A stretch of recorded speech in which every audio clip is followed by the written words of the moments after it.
The solution to the housing crisis seems so simple. Building houses. Home construction. Housing construction. Build more housing. Build new housing that people will welcome. We aren't building enough homes. All want to build more homes. Building more goddamn houses! Yeah, that's right.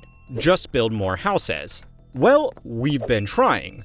The number of houses in America has never been higher, and even on a per capita basis, we are doing well by historical standards. What's more is that if you looked around most big cities in the country, you would be forgiven for thinking that we are in the middle of a development boom, because we kind of are. The problem is that these new homes are almost entirely made up of high-end luxury apartments or McMansions that are out of the price range of people who don't already own real estate. Even those who have benefited from increased home prices can't keep up with these new developments, which is why hundreds of thousands of these properties are now sitting empty across the country. So then, why don't we just build what everybody says they want? Affordable, medium-sized, medium-density housing. Well, the good news is that there are dozens of companies that are raising hundreds of millions of dollars to fill this potential gap in the market. The bad news is that they are almost certainly going to fail, and that's if running an honest business was their actual priority in the first place. Getting harder and harder to sell a home with persistent high prices, high mortgage rates, some of which remains hidden until years later, when most home warranties expire. This is really a great community to live in. It's just not an investment right now. The biggest issue is housing affordability. They're building thousands of homes within this factory. Homes built on a production line have been lauded as a cheap and fast solution to Australia's need for housing for decades. Home construction supplies across the country increased by 47% since 2016. Okay, so the price to construct a home has increased a lot, and there are a lot of reasons why this is happening. But most of those have been focused on recent changes that have occurred since COVID, and we will get to those. But a longer-term issue is that we just kind of suck at building houses. According to the Bureau of Labor Statistics, construction, and in particular residential construction, is the only major industry in the country that has not become more productive since 1987 when they started collecting this data. Productivity measures how much output we get for every hour of work that we do. For example, in the motor vehicle industry, new technology and better manufacturing processes means we are making 3 times as much value in automobiles for every man-hour of work as we were back in 1987. Admittedly, this can sometimes be a little confusing, because cars have become more expensive, so this doesn't directly mean we are making 3 times as many cars directly, but we are making more cars that are more complex and more valued in the market. In the commercial equipment industry, we are now almost 30 times as productive as we were back in 1987. This shouldn't be that surprising. It's the basis of our GDP, which is almost 6 times higher than it was back in the mid-1980s. But over that same time, construction has actually become less productive.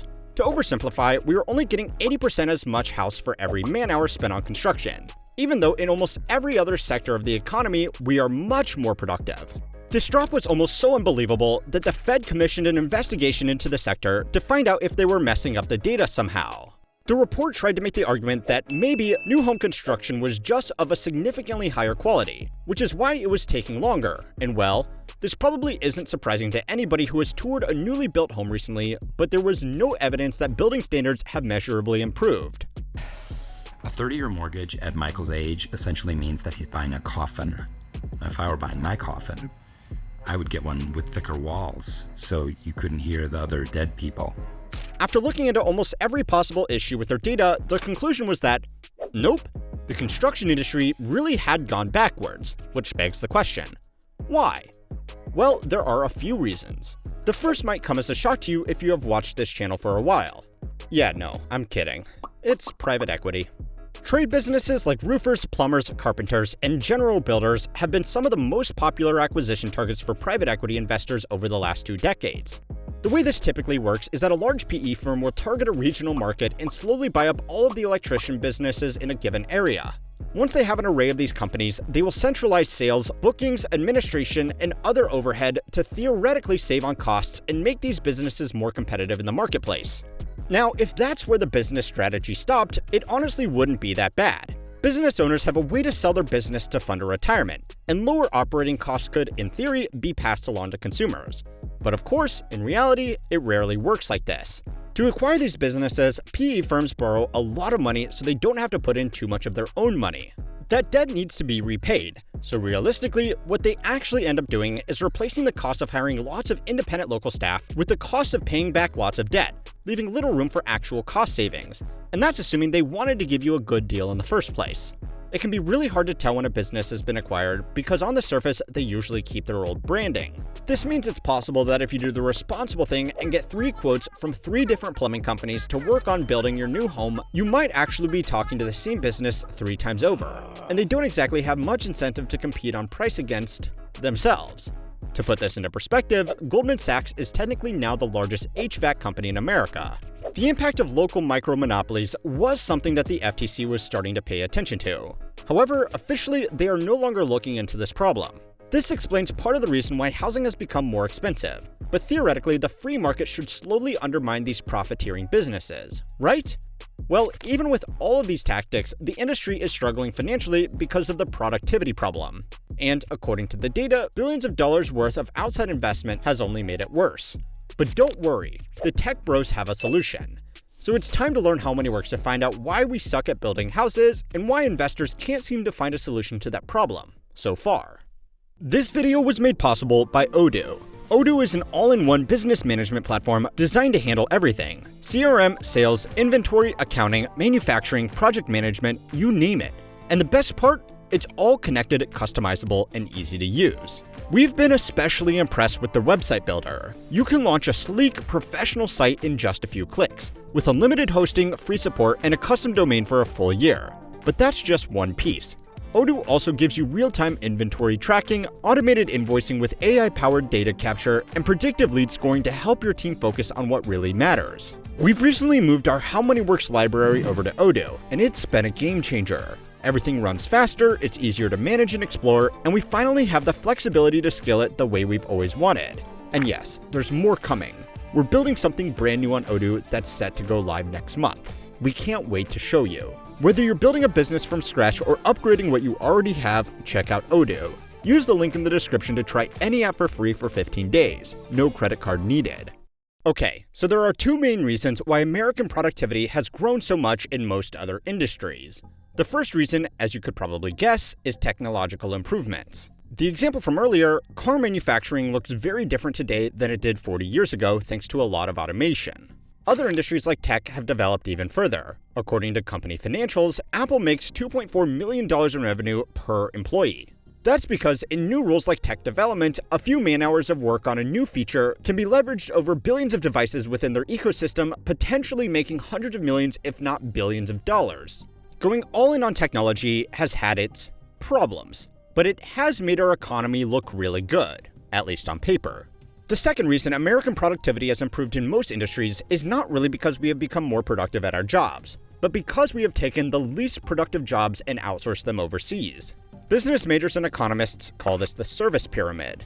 The people at the bottom, in the primary sector, harvest the resources in mines and on farms. The people in the middle, the secondary sector, turn those resources into products, and the people at the top, in the tertiary sector, coordinate everybody else. Over the last 50 years or so, we have been moving the bottom of the pyramid to wherever has the most resources to harvest, and the middle of the pyramid to whoever has the largest and cheapest workforce. That left just the creamy jobs up here at the top for us Americans, which are theoretically the most valuable. Someone working on a production line making Labubus can only really generate so much revenue in an hour no matter how good they are at their job or what kind of machinery they are using. Someone running a marketing campaign for all that glorious consumer slop can make a lot more. It's a cool trick that definitely didn't have any unintended consequences like gutting entire industrial regions that used to be the middle of the pyramid. But we couldn't really do the same thing with construction.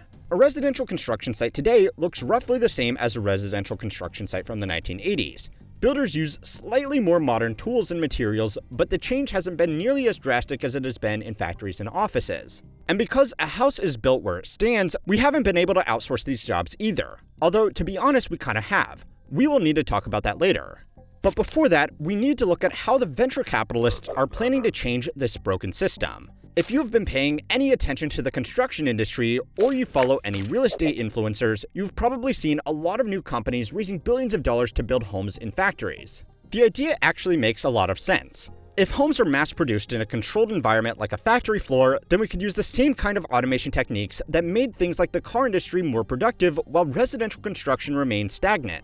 Mass-produced homes could be designed once and then copied like any other mass-produced product to reduce unit costs instead of the current standard practice where almost every home is a one-off custom design. Building within a controlled environment like a covered factory floor also means that quality control could be more carefully monitored and delays due to inclement weather wouldn't be a factor in construction times. For the companies themselves, the business opportunity is even bigger than that though. If homes become mass-produced from broadly recognized companies, there is an opportunity to make a lot of money from branding correctly. Your home probably doesn't have the builder's badge on it like your car does, but factory-produced home models that are recognizable could charge a premium over regular homes if they are branded correctly. So it's a promising business opportunity for all parties, if it works. The problem is, it hasn't worked. Several different companies have collectively raised billions of dollars to bring these homes to market, and they have done it using a variety of questionable financial strategies. Getty, which promised to be an end-to-end factory home builder, raised $2 billion from SoftBank, and it was once dubbed the WeWork of construction. And I guess they were right, because it collapsed and filed for Chapter 11 in 2021. Svibe raised hundreds of millions of dollars at a billion-dollar valuation from Silicon Valley investors before it was wound down in 2023. Connect Homes, Mighty Buildings, Blue Homes, Rad Urban, Factory OS, Guerdon, and Integra all followed the same playbook. Lots of investor hype with big fundraising rounds before realizing that building a house in a factory is really hard and then go bankrupt. The investors know that home construction is an industry ripe for, disruption. But they underestimate just how expensive these facilities will be to build and operate, and overestimate how much people want to spend on what amounts to a fancy mobile home. Today, companies like BUiLd are, again, raising hundreds of millions of dollars for their factory-made tiny homes. The company sold just 51 tiny homes, at below cost in 2024, but has still claimed a valuation of $3.5 billion. Now the good news is that the venture capitalists aren't really falling for this anymore. Even SoftBank has learned their lesson. The bad news is that this means these companies are now raising money from regular people using regulatory loopholes around crowdfunding. BUiLd, for example, has raised more than $200 million from more than 50,000 unsophisticated investors according to their website. As with a lot of these businesses raising money from the public, they have capitalized on a tenuous connection to Elon Musk. The business gained a lot of attention based on the false reporting that Musk was living in one of their homes outside the SpaceX starbase in Texas. The channel Wall Street Millennial did a great deep dive on the other aspects of the business in a video that I can only describe as damning. One other channel called About Here also did a great report on the technical limitations of all prefabricated housing. It was focused on the Canadian market, but would apply to pretty much anywhere, so I will leave a link to both of those videos down below. The point is that the process of building homes is really hard to improve upon like we have with other manufactured goods. And that reality is now coming to head with more immediate problems in our economy. So remember when I said that we couldn't outsource home building jobs like we could with those old factory jobs? Well, in a way, we sort of do. According to the Harvard Joint Center for Housing Studies and Pew Research, around 14% of the construction workforce in America is composed of undocumented workers. According to the reports, that share is even higher in trades like drywalling, roofing, painting, and flooring. Any system that relies on a vulnerable or desperate source of labor to skirt unions and minimum wage laws wasn't really working as intended in the first place. But no matter your politics on the recent crackdowns of undocumented workers, the simple fact of the matter is that this will put upwards pressure on construction costs, especially in a handful of particularly over-leveraged cities. In fact, this has already happened before. A study tracked construction costs between 2005 and 2013 after the rollout of the Secure Communities program, which was, according to the administration at the time, a program for the arrest and removal of public safety and national security threats, those who have violated our nation's immigration laws. The study found that an arguably much less severe crackdown led to a 19% increase in construction costs over the measured period. Today, on top of that, there are the tariffs. Basic materials like copper wire could soon attract import duties as high as 50%, and higher interest rates, which could also impact building more than you might expect. It takes at least a few months to build a house, and during that time, developers need to own the land they are building a house on, and they usually buy that land with a loan, and those loans usually have higher interest rates than you would get on a typical 30-year mortgage. As interest rates have increased, the interest expense of just holding on to land to build a house on has also increased. And that price will eventually get passed on to you, assuming you have been skipping your avocado toast. These are called holding costs, and the longer it takes to build and sell a house, the worse they get for the nation's home builders. To make matters worse, tariffs and interest rates could combine forces to pummel new home construction together. If prices rise because of tariffs, the Fed may be forced to raise interest rates to combat inflation, which could further increase holding costs, further increasing building costs. Now, it's not clear if or how that's actually going to play out, but what is clear is that these challenges could not have happened at a worse time in certain cities. American real estate is not a monolithic single market. Conditions can be very different in different cities at different times, and right now, the trendy cities that saw a huge influx of internal migration during the COVID remote work boom are suffering the most as people move back to traditional commercial centers as they are called back into the office. According to data from Construction Coverage, an industry insurer, cities like Denver, Dallas, and El Paso now have the largest supply of housing inventory, although Florida has seen the largest increases statewide. So what we have done is built too much housing in cities that people are moving out of, and now made new construction prohibitively expensive for the cities that people are moving back into. So yeah, we've been building more houses, just in the dumbest way possible, and all of this only scratches the surface. Go and watch this video next to find out all of the other dumb things we are doing in the housing market. And don't forget to like and subscribe to keep on learning how money works.